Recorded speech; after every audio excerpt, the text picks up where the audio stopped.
Okay, let's start this. First, I have to open up my file, which originally took me about an hour and 20 from the moment I started to record. However, it crashed. Not crashed, but I messed it up. So, nothing was actually recorded. And as far as what I chose to do, I decided to do a Nintendo 64 controller because I thought it would be an interesting challenge to try to get all the curvature and like the extrusions that the controller has. I first started with this base. I believe it is labeled as a plane because I started it as a circle.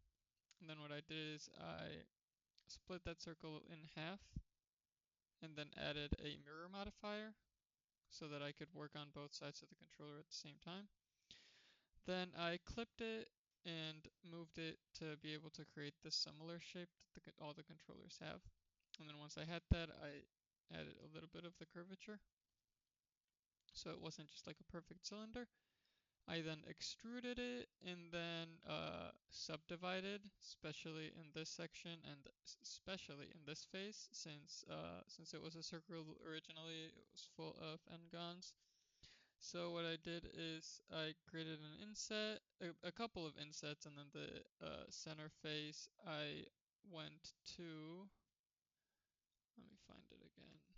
I believe it's face, yes, right here. Face and then triangulate faces, which gave me a pretty complex shape as far as vertices go, so it's not really the best optimized, especially because of the two orbs that I ended up adding at the bottom. But then once I had this shape and a bunch of triangles on the sides on what was originally subdivided, I then selected what would be my extrusions, which was just a small circle, and then I'm pretty sure I extruded it once, and then it gave me a very simple shape, which I afterwards subdivided a couple times to be able to edit the curvature. And then I made my first extrusion smaller so that it would get this taper off. And I did something very similar with this one. I didn't inset it because the central one doesn't have this little ledge. So I chose not to do that and then have it just continue.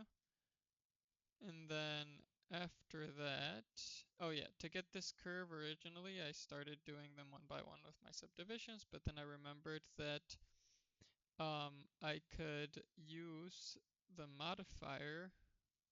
What modifier was it? Uh, displace maybe?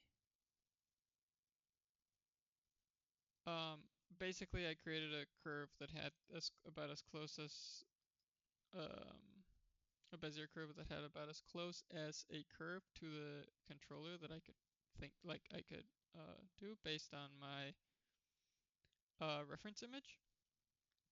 And then I grabbed my controller, which was flat at the moment, and then I applied the mirror modifier because if not, it got a little funky with the merging, and then I applied that to my um, Bezier curve to make sure that it was got about as close to the curve that I could possibly get. And then I applied that to keep it in this way. I'm trying to think of exactly what modifier it was because I did it on my laptop, so I don't have it here. It wasn't array. I ended up later using array for this. And well, I created the Bezier curve and applied it to this controller. Then I added the two circles because I saw that it has these rests so that the controller can rest on a surface. And after that, I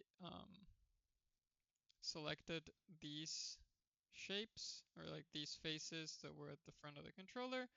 then extruded it and rotated it with a certain angle so it had this little external so that the two front buttons could stand where they normally do. And then in this front part, I subdivided and then used the circle, what is it, Control Shift S that we used in the exercises to get it as close to a round shape as possible. And then I pushed the central vertex in so that it would end up with this um, space for the cable. And then after that, what I did was, once I had this, I made all the buttons, which were very simple because they were all cylinders. And then for this one, for the 4 buttons, I started with a plane, which I subdivided with 2 subdivisions, then eliminated the corner vertices. Then once I had that, I extruded it, and then I grabbed the central face and pulled it down to get this shape. And then using what I already had on the triangle, similar to what you see here, I just used a knife tool, making sure that I didn't get any n-gons when cutting. Uh, and I just cut it around the arrow buttons and pushed it down to also get that same, much like this one. And then for the joystick, what I did was I just started with a circle and basically just extruded that circle multiple times. So I started with the circle and then I extruded it once and scaled it smaller, pulled it up, then scaled it smaller, pulled it down, scaled it again, and then, well, extruded again, and then I extruded again, pushed it up, and then I just did it like 3 different extrusions and then completed the face in the center to make sure I get that like joystick. And for the cable, it was very simple. I made a Bezier curve. And then I went into the properties and then geometry data. No, what was it? I think it was geometry data. Let me check. Yeah, and geometry and then bevel and then added the depth that I needed. And then I just made a very simple cube for this with 2 subdivisions so that I could add the